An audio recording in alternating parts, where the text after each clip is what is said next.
The rain hadn't stopped for 3 days straight. It was one of those cold, miserable weeks in November where everything felt gray and heavy. Rachel Martinez dragged herself through the door of Rosie's diner at 5 in the morning, her second shift of the day. She'd left just 6 hours ago, went home to check on her mom, tried to sleep for maybe 3 hours, and now she was back. Her feet hurt. That dull, aching kind of pain that starts in your heels and works its way up to your knees. She'd been wearing the same pair of work shoes for almost 2 years now, because buying new ones meant choosing between shoes and her mother's medication. The choice was always the medication. Rachel was 28 years old, but lately, when she caught her reflection in the diner's bathroom mirror, she looked older, tired. There were dark circles under her eyes that no amount of concealer could hide. Not that she had money for makeup anyway. Her dark hair was always pulled back in the same simple ponytail, and her uniform, a faded pink dress with a white apron, had been washed so many times the color was barely there anymore. The diner itself was nothing special, just a small place off Highway 27, near Fort Davidson Military Base. It had red vinyl booths that were cracked and patched with duct tape, a long counter with swivel stools, and a jukebox in the corner that only played songs from the 70s. The owner, Mrs. Rosie Chen, was a sweet woman in her 60s who'd run the place for 30 years. She paid Rachel fairly, but fair wages don't go far when you're trying to cover rent, utilities, groceries, and medical bills that seem to multiply every month. Rachel's mother had cancer, stage 3. The treatments were expensive, brutally expensive, and insurance only covered a fraction of it. Every time Rachel thought she was getting ahead, another bill would arrive in the mail. The latest one sitting in her purse right now was for $12,000. $12,000. She made about $1,500 a month at the diner, a little more if tips were good. The math just didn't work, no matter how many times she tried to make it add up. So she worked, and worked, and worked some more. Double shifts, sometimes triple if another waitress called in sick. She picked up every extra hour she could find. Her social life had disappeared completely. She couldn't remember the last time she'd gone to a movie or met friends for coffee. There wasn't time, and there definitely wasn't money. That Thursday evening, the dinner rush had been slower than usual, probably because of the weather. People didn't want to go out in the rain, and Rachel couldn't blame them. She'd served maybe 20 customers all night, and tips had been awful. Lots of coffee refills and not much else. By 8 o'clock, she'd made maybe $30 in tips, and half of that would go to the cook and dishwasher. House rules. She was wiping down tables near the back when the door chimed. Rachel looked up and saw a young guy walk in, soaking wet from the rain. He looked like he was in his early 20s, maybe 21 or 22. His hair was cut military short, almost buzzed, and even though he was wearing regular clothes, jeans, and a gray hoodie, something about the way he carried himself screamed soldier. She'd worked near the base long enough to recognize the type. Straight posture, careful movements, eyes that looked like they'd seen things most people his age hadn't. He slid into a booth near the window, and Rachel grabbed a menu and a glass of water. Up close she could see he looked exhausted. Not just tired, but worn down in a deeper way. His eyes were red, like maybe he'd been crying or hadn't slept in days. There was a heaviness to him that made Rachel's heart hurt a little. "Evening," she said, setting down the water and menu. "Kitchen's open for another hour if you're hungry." "Thanks," he said quietly. His voice was hoarse. "Just got back into town today." "Ah," Rachel said, understanding. "Deployed?" He nodded. "Yeah, 9 months. Welcome home," she said, and meant it. She'd served enough soldiers to know that coming home wasn't always the happy reunion people imagined. Sometimes it was harder than leaving. He ordered a burger and fries, nothing fancy. While he waited for his food, Rachel noticed him staring out the window at the rain, completely lost in thought. His hands were shaking slightly. She brought him his meal and refilled his water without him asking, trying to give him space but also let him know someone cared. He ate slowly, methodically, like someone who'd gotten used to eating meals quickly and was now trying to remember how to slow down. Rachel kept herself busy with other tasks, restocking napkins, refilling ketchup bottles, setting up for the morning shift. There were only 2 other customers in the diner, an older couple finishing their pie at the counter. When the young soldier finished eating, he sat there for a few minutes just looking at his empty plate. Then Rachel saw him reach for his back pocket. He froze. His hand patted his other pocket, then his front pockets. Then he stood up and checked again, more frantically this time. The color drained from his face. Rachel walked over. "Everything okay?" He stammered, his face going red. "My wallet." "I don't have my wallet." She could see panic setting in. His hands were shaking harder now and his breathing got faster. "I had it earlier, I know I did," he said, his voice cracking. "I must have. I don't know where. I'm so sorry. I'm so sorry." He looked like he might cry right there. This tall, strong young man who'd probably been through things she couldn't imagine, ready to break down over a $15 meal. "Hey," Rachel said softly. "It's okay. Don't worry about it." "No, I'll come back," he insisted. "Tomorrow, I promise. I just got back from deployment this afternoon and I had to go to the hospital and I must have lost it somewhere. And I'm sorry. I'm not trying to—" "The hospital?" Rachel asked. "Is everything all right?" His eyes welled up. "My little sister. She's sick. Really sick. I came straight from the airport to see her, and I've been there all day. And I just needed to eat something before I passed out. And I thought I had my wallet, but I must have left it or dropped it. And I'm sorry, I'll pay you back, I swear." "Stop," Rachel said gently. She pulled out her order pad and tore off his check. Then, without thinking too much about it, she pulled $15 from her own tip money in her apron pocket and walked over to the register. She rang up his meal and paid for it herself. When she came back to his table, he was staring at her in disbelief. "You don't have to do that," he said.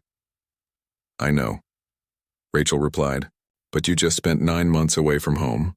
Your sister's in the hospital and you've had a really hard day. Everybody needs a break sometimes." The young soldier looked down at the table and Rachel saw tears fall onto the surface. He quickly wiped his eyes with his sleeve. "I don't know what to say," he whispered.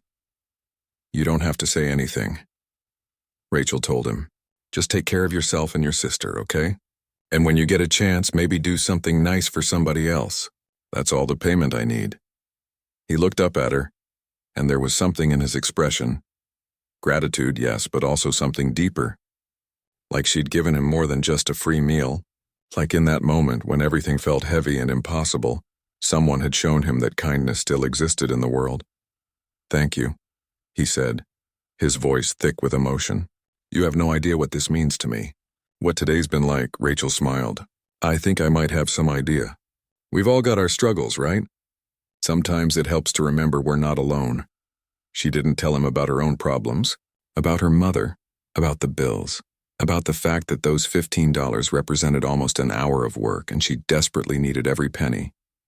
That wasn't why she did it. She did it because he was a kid who'd been serving his country, whose sister was sick, who looked like the world had beaten him down one too many times that day. She did it because it was the right thing to do. The young soldier stood up slowly. "I'm going to pay you back," he said firmly. "I don't know when, but I will." "Like I said, just pay it forward," Rachel replied. "That's enough for me," he nodded, still looking overwhelmed. Then he did something unexpected. He stood at attention and gave her a small salute. It was a gesture of respect, and it made Rachel's throat tight. "You're a good person," he said. "Thank you for reminding me there are still good people in the world." After he left, Rachel stood there for a moment, watching through the window as he disappeared into the rain. She felt the weight of her own exhaustion settling back onto her shoulders. The $15 she'd just given away meant she'd have to be even more careful with money this week. But she couldn't bring herself to regret it. Mrs. Chen came out from the kitchen, having watched the whole thing. "That was kind of you," the older woman said. Rachel shrugged. "He needed it more than I do." "You need it too," Mrs. Chen said gently. She knew about Rachel's mother about the bills.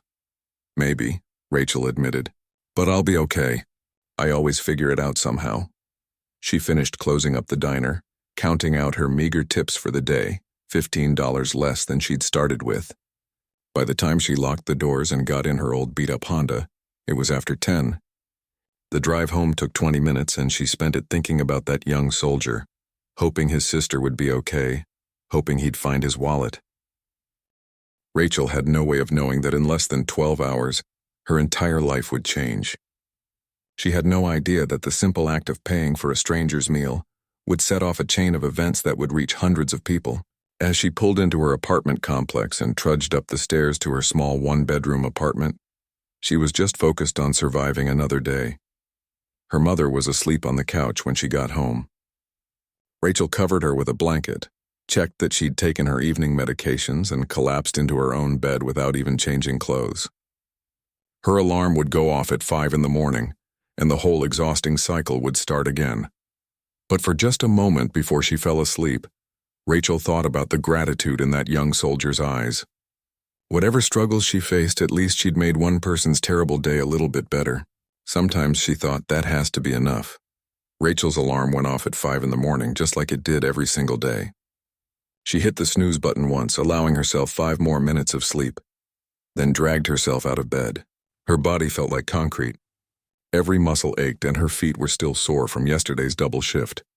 She took a quick shower, got dressed in her uniform, and checked on her mother. Mom was still sleeping peacefully, her breathing steady. The medications seemed to be helping with the pain, at least. Rachel left a note on the kitchen counter reminding her to eat breakfast and take her morning pills, then grabbed her keys and headed out. The drive to the diner was quiet. It was still dark outside, that strange in-between time when the world feels like it's holding its breath before the day begins. Rachel stopped at a red light and rubbed her eyes. She'd been having trouble sleeping lately, her mind constantly spinning with worry. How would she pay the next hospital bill? What if her car broke down? What if her mother's condition got worse? She shook her head, trying to push the thoughts away. One day at a time. That's all she could do. Just get through today, then worry about tomorrow when it came. As Rachel turned onto Main Street, heading toward the diner, something seemed off. There were more cars than usual. A lot more. And as she got closer, her confusion turned to shock. The entire parking lot was filled with military vehicles. Not just a few, dozens of them. Humvees, trucks, even some official-looking cars. And standing in the parking lot in the street on the sidewalk were soldiers. Hundreds of them. Maybe more. They were in full dress uniforms, standing in perfect formation. Lines so straight they could have been drawn with a ruler. Rachel's heart started pounding. What was happening? Had there been some kind of emergency at the base? A training exercise? But why here at the diner? She parked her car across the street, her hands shaking slightly. As she walked toward the diner, trying to figure out what was going on, she noticed people were staring at her. The soldiers were watching her approach. Some of them were smiling. A man in uniform stepped forward. He was older, probably in his 50s, with gray hair and more medals on his chest than Rachel could count. His posture was ramrod straight, and everything about him commanded respect. "Excuse me," he said, his voice firm but not unkind. "Are you Rachel Martinez?" Rachel stopped walking. Her mouth felt dry. "Yes? Is something wrong? Did something happen?" The officer's stern expression suddenly softened into the warmest smile Rachel had ever seen.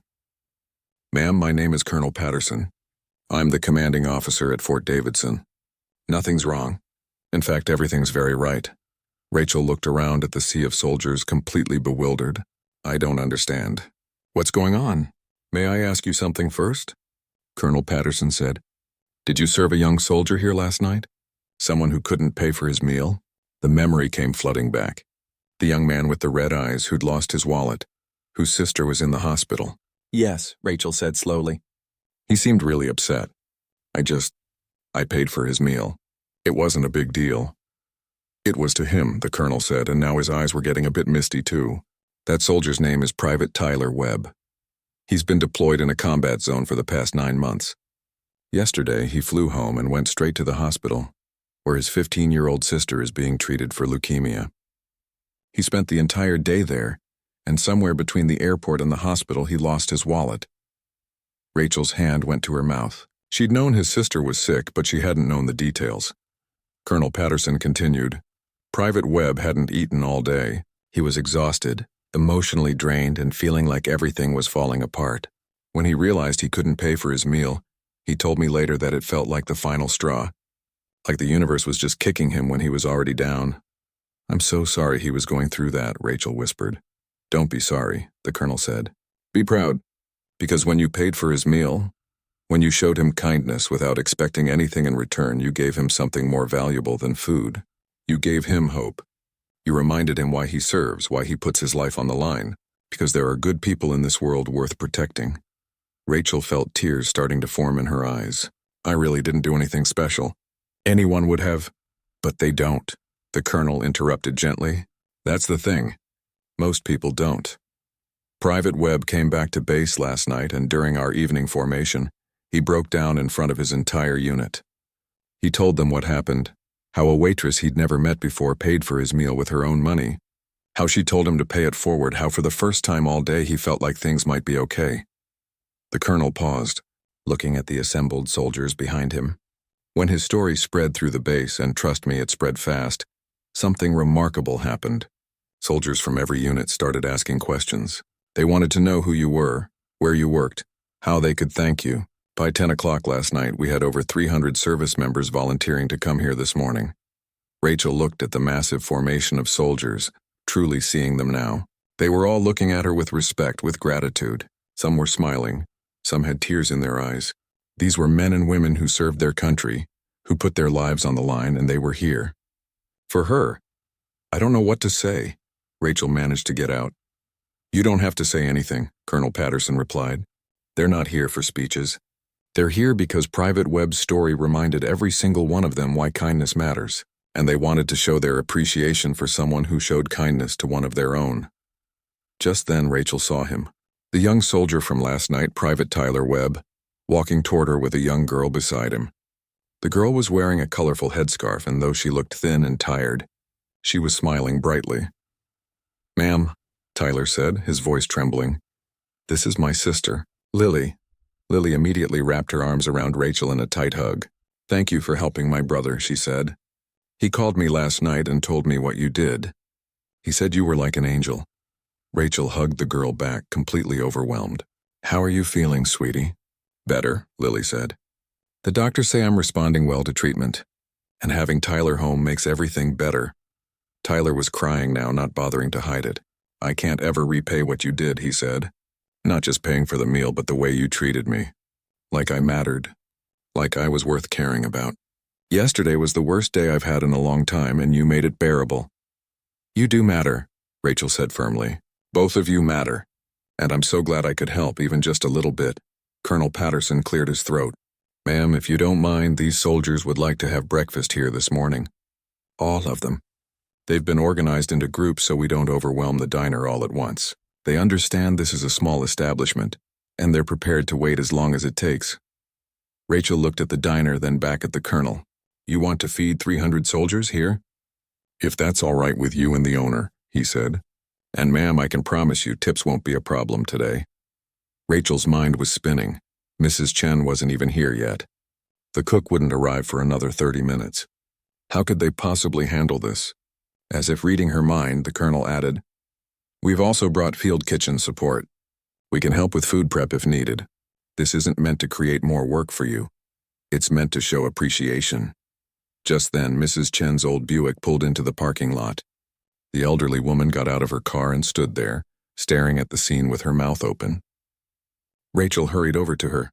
"Mrs. Chen, I can explain," but Mrs. Chen was already crying. She'd heard the colonel explaining things as she walked up. "Oh, Rachel," she said, pulling her waitress into a hug. "Oh, my dear girl. I always knew you had a good heart." The next few hours were unlike anything Rachel had ever experienced. The soldiers filed into the diner in organized groups of 20 at a time. They were polite, patient, and incredibly respectful.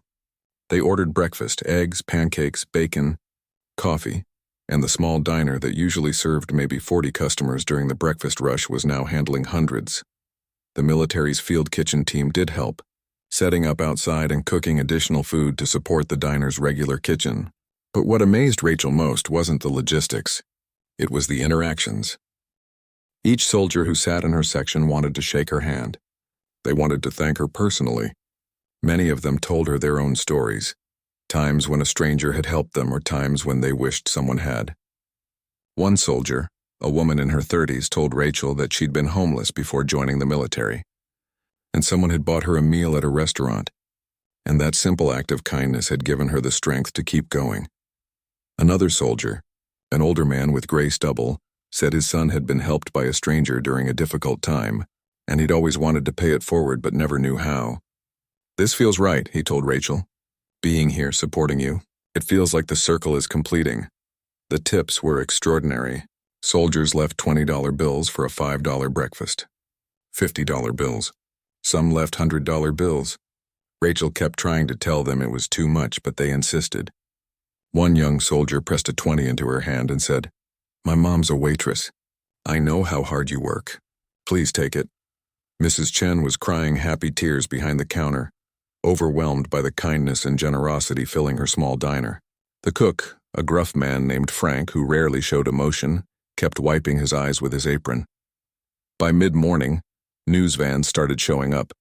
Reporters had somehow heard about what was happening. They wanted to interview Rachel, to film the soldiers to tell the story. But Colonel Patterson politely kept them outside, explaining that this was a private moment of gratitude, not a publicity stunt. During a brief lull, Tyler and Lily sat with Rachel in a booth. Tyler pulled an envelope from his jacket pocket. "Before you say no, please just listen," he said. "Last night after I told my unit what happened, guys started coming up to me. They wanted to help. Word spread to other units, other barracks. By midnight, soldiers were still finding me and contributing." He handed her the envelope. It was thick, stuffed full of something. "We took up a collection," Tyler continued, his voice shaking. "When I mentioned that you seemed tired, that you were working so hard, one of the older sergeants asked me why. I didn't know, but I remembered seeing some papers on your table last night. They looked like medical bills. So guys started asking around, and someone knew someone who knew Mrs. Chen, and..." Rachel opened the envelope. Inside were dozens of handwritten notes from soldiers she'd never met. Messages of thanks, encouragement, support. And beneath the notes was a check. Rachel pulled it out and stared at the number, unable to process what she was seeing. $47,000. "What? I can't. This is..." Rachel couldn't form words. "It's for your mother," Lily said softly. "Tyler told them about your mom's cancer treatments. Everyone wanted to help." Rachel broke down completely. She put her face in her hands and sobbed. All the stress, all the fear, all the sleepless nights worrying about how she'd pay for her mother's care. It came pouring out in tears of relief and disbelief and overwhelming gratitude. Mrs. Chen rushed over and held her. Tyler and Lily were crying too. Around them, soldiers who witnessed the moment stood at attention, showing respect for Rachel's emotion. "Why?" Rachel finally managed to ask through her tears. "Why would you all do this for me?" "You don't even know me." Tyler leaned forward. "Because you showed me kindness when I had nothing to offer in return. You saw another human being who was struggling and you helped even though you're struggling too. That's the kind of person worth honoring. That's the kind of person we serve to protect." Colonel Patterson appeared beside the booth. "Ma'am, there's one more thing. The base would like to establish a community support fund in your honor. We're calling it the Rachel Martinez Kindness Initiative. It will help both military families and local civilians who are facing hardship. We'd like you to serve on the advisory board, helping us direct aid to people who need it. Would you be willing?" Rachel looked around the diner at all these people who'd come together because of one simple act. She thought about how close she'd been to not helping Tyler last night, how she'd hesitated for just a second when she thought about her own financial struggles, but she'd helped anyway, following her heart instead of her fears. "Yes," she said. "Yes, I'll help. However I can." The applause started with the soldiers inside the diner and spread outside to those still waiting. It wasn't loud or boisterous, but respectful and heartfelt. Rachel wiped her eyes. Still clutching the envelope with $47,000 and dozens of messages from strangers who'd become something more. Her life had just changed in ways she was only beginning to understand.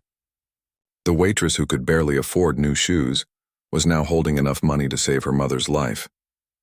The woman who'd felt so alone in her struggles now had hundreds of people standing beside her, and it all started because she'd chosen kindness over convenience. Because she'd seen someone who needed help and decided that helping mattered more than the cost. As the morning sun climbed higher in the sky, Rachel returned to work, serving soldiers who treated her like family. She didn't feel tired anymore. She felt hopeful. She felt supported. She felt like maybe, just maybe, everything was going to be okay. The afternoon sun was starting to dip lower in the sky when the last group of soldiers finally left the diner. Rachel's feet were killing her, but it was a different kind of tired than usual. This exhaustion came with something else, a warmth in her chest that she couldn't quite describe. Joy, maybe, or hope, or just the overwhelming feeling that the world wasn't as cold and lonely as she'd thought. Mrs. Chen locked the front door and flipped the sign to closed, even though it was only 3 in the afternoon. They both needed a break. Frank, the cook, had already left, mumbling something about needing to call his daughter. Rachel had noticed him crying in the kitchen earlier when he thought no one was looking. "Sit," Mrs. Chen ordered, pointing to a booth. "I'm making us tea." Rachel collapsed into the worn vinyl seat and stared at the envelope on the table in front of her. $47,000. She'd counted it 3 times already. Sure, there must be a mistake. But no, the check was real. The notes from all those soldiers were real. Everything that happened today was real. Mrs. Chen brought over 2 cups of steaming tea and sat across from her. For a long moment, neither of them spoke. They just sat there, 2 tired women trying to process something extraordinary. "You know," Mrs. Chen finally said, "I've run this diner for 32 years. I've seen a lot of things, good days, bad days, everything in between, but I've never seen anything like what happened today." Rachel wrapped her hands around her teacup, letting the warmth seep into her fingers. "I still can't believe it. Part of me keeps thinking I'm going to wake up and it'll all have been a dream." "It's not a dream," Mrs. Chen said gently. "It's what happens when good people recognize goodness in others. You planted a seed last night, Rachel. Just a small act of kindness, and look what it grew into." Rachel thought about Tyler, about how broken he'd looked last night. He was just a kid who needed help. "I couldn't just let him walk away hungry and embarrassed." "No, you couldn't," Mrs. Chen agreed. "Because that's who you are. And that's why all those soldiers came here today. They recognize character when they see it." Rachel's phone buzzed. It was her mother calling. She'd called twice already, confused about the news vans that were apparently gathering near their apartment building. Rachel had texted her that everything was fine, but she really needed to get home and explain in person. "Go," Mrs. Chen said, reading her mind. "Go home to your mother. Tell her the good news. We'll clean up here tomorrow. But the dishes and the tables can wait," Mrs. Chen interrupted firmly. "Rachel, you just received a miracle. Go share it with your mother. She needs to hear this from you, not from some news report." Rachel stood up, then impulsively hugged the older woman.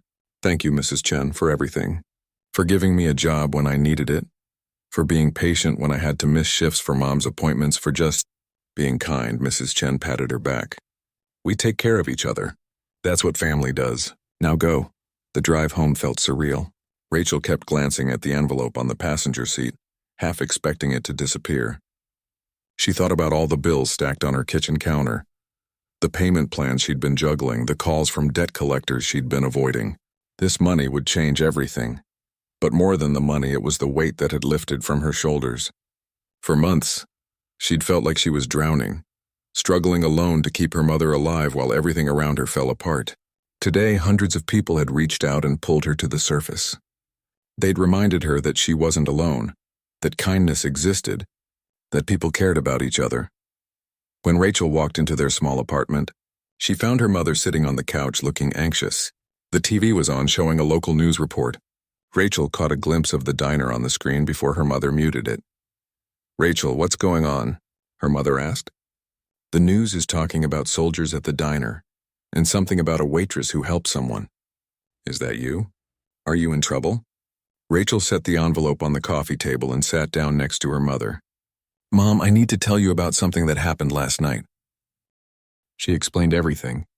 The young soldier who couldn't pay for his meal, how she'd given him $15 from her tips, how she'd told him to pay it forward.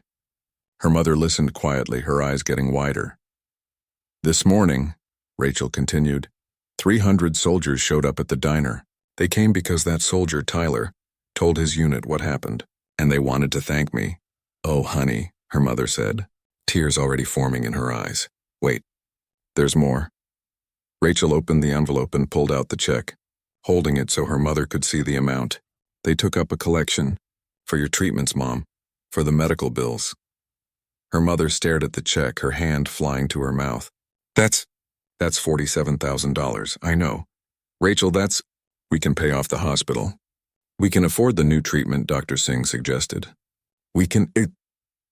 Her mother broke down crying and Rachel held her, both of them shaking with emotion. They cried together for a long time. Years of fear and stress and worry seemed to pour out all at once. When they finally calmed down, Rachel's mother held her daughter's face in her hands. "You did this," she said. "Your kindness did this." "I just bought someone dinner, Mom." "No," her mother said firmly. "You saw someone in pain and you helped even though you had every reason not to. Even though we're struggling too. You chose compassion over self-preservation. That's not nothing, Rachel.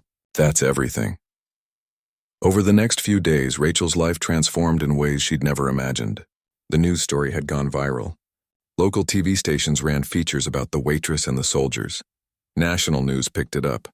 Social media exploded with people sharing the story, commenting about faith in humanity being restored. But what surprised Rachel most wasn't the media attention. It was the community response. The owner of the shoe store downtown saw the story and showed up at the diner with 3 pairs of comfortable work shoes in Rachel's size. "I saw your shoes on TV," the woman said. "You need better ones. Please take them. No charge." A local doctor's office called and offered to coordinate with Rachel's mother's oncologist to provide additional support services at no cost. "We want to help," the receptionist said simply. The grocery store manager, Mr. Kowalski, pulled Rachel aside during her shopping trip and told her that an anonymous donor had set up a credit account for her family. "You've got $5,000 for groceries," he said. "Use it whenever you need." People she'd never met stopped her on the street to thank her for reminding us what matters. A little girl gave her a hand-drawn picture of an angel. A group of high school students started a fundraiser to support other families facing medical hardships, calling it Rachel's Ripple. But the most meaningful responses came from unexpected places. One evening, an elderly man came into the diner near closing time. He ordered coffee and pie, and when Rachel brought his check, he looked up at her with watery eyes. 40 years ago," he said, "I was homeless, living on the streets, no hope, no future. A waitress at a diner bought me dinner with her own money, told me life could get better if I believed it could. I never forgot her, never got a chance to thank her. She'd moved on by the time I got back on my feet. But I've spent the last 40 years trying to be like her, helping people when I can, paying it forward." He slid a $50 bill across the table for a $7 meal. "When I saw your story on the news, I saw her. Same kindness, same heart. I wanted you to know that what you did for that soldier, it matters more than you'll ever know. It'll ripple out for years, maybe decades. You've inspired people to be better." After he left, Rachel stood in the empty diner and cried. Not sad tears, but the kind that come when you realize you're part of something bigger than yourself. Tyler and Lily became regular visitors. Lily's health was improving. The stress reduction from having her brother home combined with the treatments was making a real difference. Tyler had found his wallet, actually. It had fallen under the seat of the taxi that took him to the hospital. But that almost seemed beside the point now.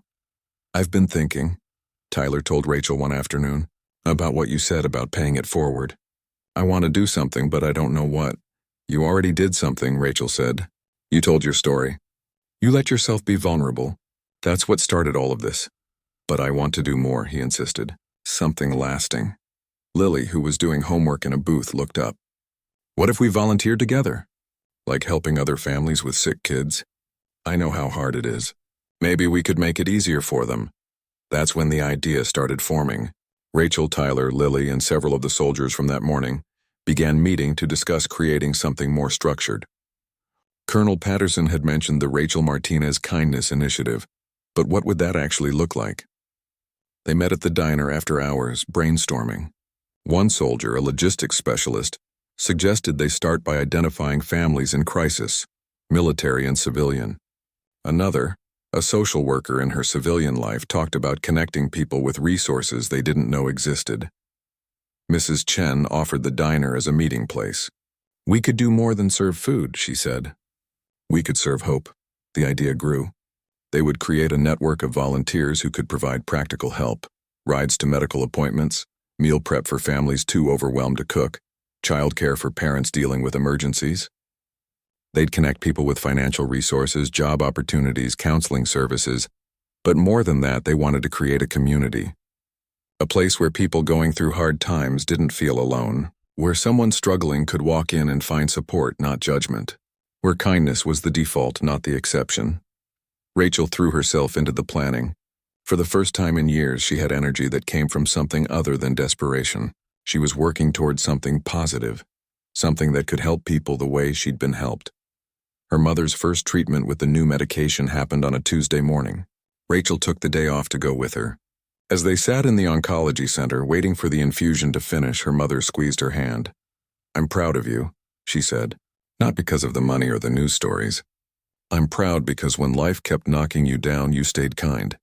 That's the hardest thing to do, baby. Stay kind when the world is hard." "I learned it from you," Rachel said. "You never complained even when you were in pain. You always thought about others first."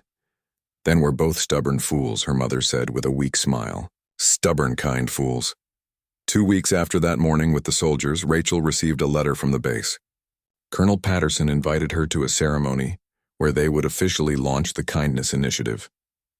There would be a formal presentation and they wanted her to speak. Rachel panicked. Public speaking terrified her, but Tyler convinced her she had to do it. "People need to hear from you," he said. "Not from me, not from the colonel. From you. They need to understand that ordinary people can do extraordinary things. That's the whole point." So Rachel agreed, even though the thought made her stomach flip. The night before the ceremony, she sat at her small kitchen table, trying to write down what she wanted to say.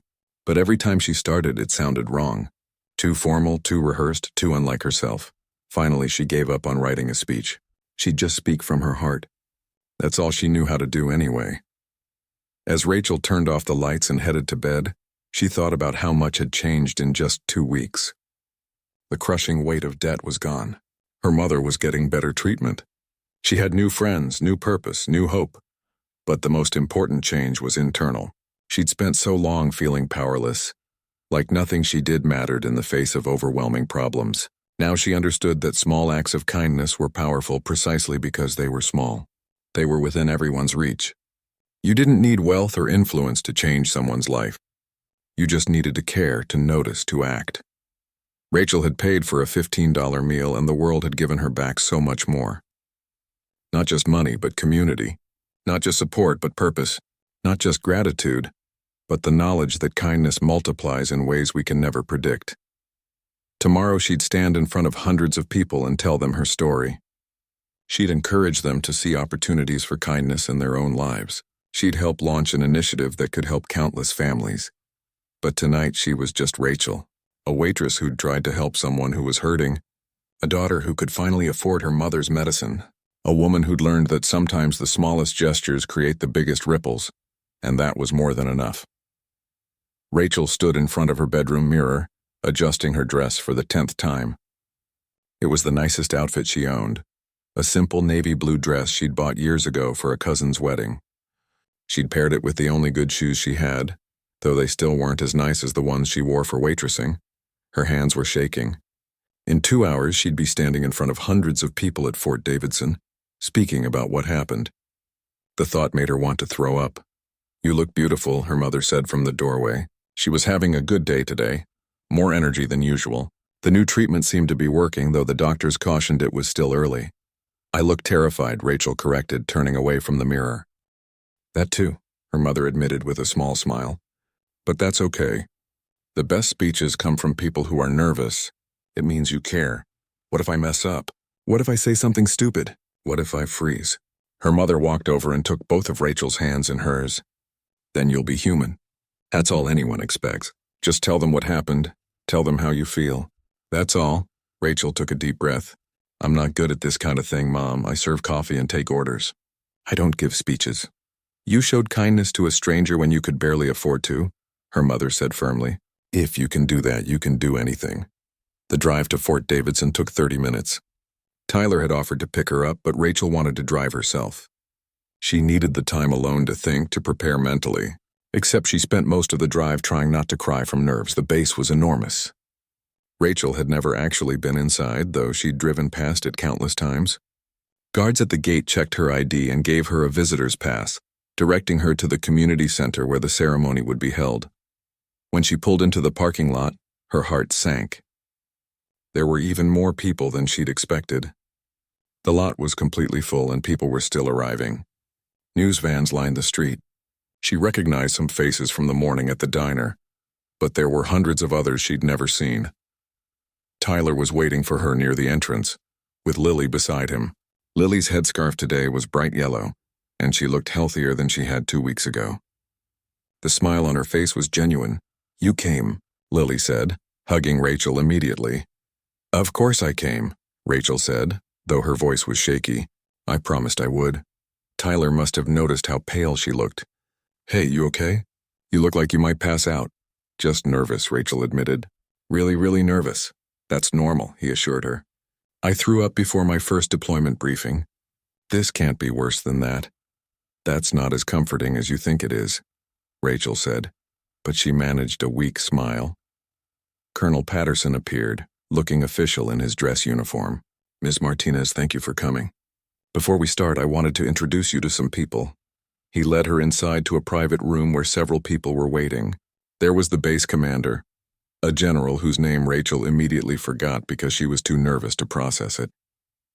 There were local politicians, including the mayor. There were representatives from veteran organizations and community groups. Everyone wanted to shake her hand, to thank her, to tell her how inspiring her story was. Rachel felt overwhelmed by all the attention. These were important people, successful people, and here she was, just a waitress who'd bought someone dinner. 5 minutes, someone announced. Rachel's stomach dropped. 5 minutes until she had to walk out there and speak in front of all those people. Tyler appeared at her elbow. Come with me for a second, he said, guiding her away from the crowd to a quiet corner. Listen, I know you're scared, but I want you to remember something. When you helped me that night, you didn't know who I was. You didn't know hundreds of soldiers would show up. You didn't know the news would cover it. You just did it because it was right. Yeah, Rachel said quietly. So tonight, just be that same person. Don't think about all those people out there as an audience. Think of them as individuals who need to hear that kindness still exists. Because they do. Trust me, in the military, we see a lot of darkness. We need reminders of the light. Rachel nodded, feeling slightly calmer. Thank you. Also, Tyler added with a grin, Lily bet me $20 that you'd do great. Don't make me lose money to my little sister. That actually made Rachel laugh, breaking through some of the tension. The ceremony began with Colonel Patterson welcoming everyone and explaining why they were gathered. He spoke about the importance of community, of supporting each other, of recognizing that small acts of kindness could have profound impacts. Then he introduced Rachel. The applause was thunderous as she walked onto the stage. The lights were bright, making it hard to see the audience clearly, which was actually a blessing. If she could see all those faces staring at her, she might have run. Rachel stepped up to the microphone, her notes clutched in her hand. She'd finally written down a few thoughts, though she wasn't sure if she'd use them. Hi, she said, and her voice cracked. Sorry, I'm really nervous. There was warm laughter from the audience, not mocking but understanding. 2 weeks ago, Rachel continued, I was working a late shift at the diner where I've worked for the past 3 years. It had been a long day. Actually, it had been a long few months. My mom is sick, and I'd been working double shifts to try to keep up with medical bills. I was tired. My feet hurt, and honestly, I was feeling pretty sorry for myself. She paused, looking down at her notes, then decided to just speak from her heart. Then this young guy came in. He looked exhausted, like he'd been through something terrible. He ordered food, and when the bill came, he realized he'd lost his wallet. I could see he was embarrassed, maybe even ashamed. And I couldn't let him leave like that. So I paid for his meal with my tip money, $15. Rachel heard some sniffles from the audience. I didn't think it was a big deal. $15 wasn't going to solve my problems, and it might help his. That's all. I told him to pay it forward and went back to work. I figured that was the end of it. She looked up, and despite the lights, she could now make out faces in the crowd. Soldiers, families, community members, all listening intently. But it wasn't the end, because the next morning, 300 soldiers showed up at the diner. They came to thank me. They came to show support. They came to remind me that I wasn't alone in my struggles. And they brought something more valuable than money. They brought hope. Her voice was getting stronger now, the fear melting away as she spoke her truth. I've spent the last 2 weeks trying to understand why this happened. Why did such a small thing create such a big response? And I think I finally figured it out. It's not about the $15. It's about what that $15 represented.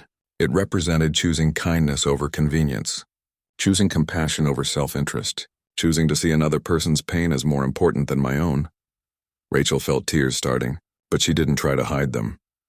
We live in a world where it's easy to feel small, powerless, like nothing we do matters. I felt that way. I'd wake up every morning wondering how I'd pay the next bill, how I'd get through another shift, how I'd keep my mom alive. And I felt so alone. She paused, wiping her eyes. But I'm not alone. None of us are. That's what those soldiers taught me. They showed me that when we choose kindness, even in small ways, we create connections. We remind each other of our shared humanity. We build community. The audience was completely silent, hanging on every word. I didn't save anyone's life by buying that dinner. But Tyler told me later that in that moment when he was at his lowest, my small act of kindness gave him hope. It reminded him why he serves. It reminded him that people are worth fighting for. Rachel looked directly at Tyler and Lily in the front row. Both were crying. And what he did, what all of you did, reminded me that I'm worth fighting for too, that my struggles matter, that I don't have to carry everything alone. She took a breath, gathering herself for the final part. So today we're launching the Rachel Martinez Kindness Initiative. But honestly, the name embarrasses me. This isn't about me. It's about all of us choosing to look out for each other. It's about recognizing that we all struggle, we all need help sometimes, and we're all capable of being someone else's hope. Rachel glanced at her notes one last time, then pushed them aside. I want to challenge everyone here to do something, not something big or dramatic. Just notice the people around you, the person struggling to pay for groceries, the neighbor who seems withdrawn, the co-worker having a hard time, and then do something small. Buy them coffee, offer to help. Just let them know they're seen, they matter, they're not alone. Her voice grew stronger, because that's what this is really about. It's not about money or recognition or feel-good stories for the news. It's about deciding that we're going to take care of each other, that we're going to be the kind of people who help, not because it's easy or convenient, but because it's right. Rachel looked out at the sea of faces. Tyler couldn't pay for his meal and I had a choice. I could have called the manager, asked him to leave, or ignored the situation. But I chose to help.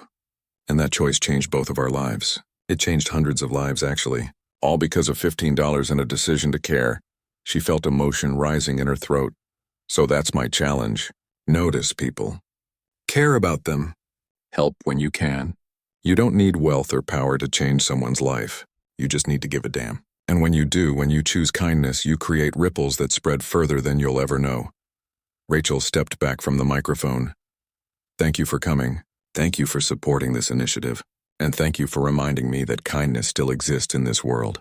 We just have to choose it. The applause started slowly, then built into a standing ovation.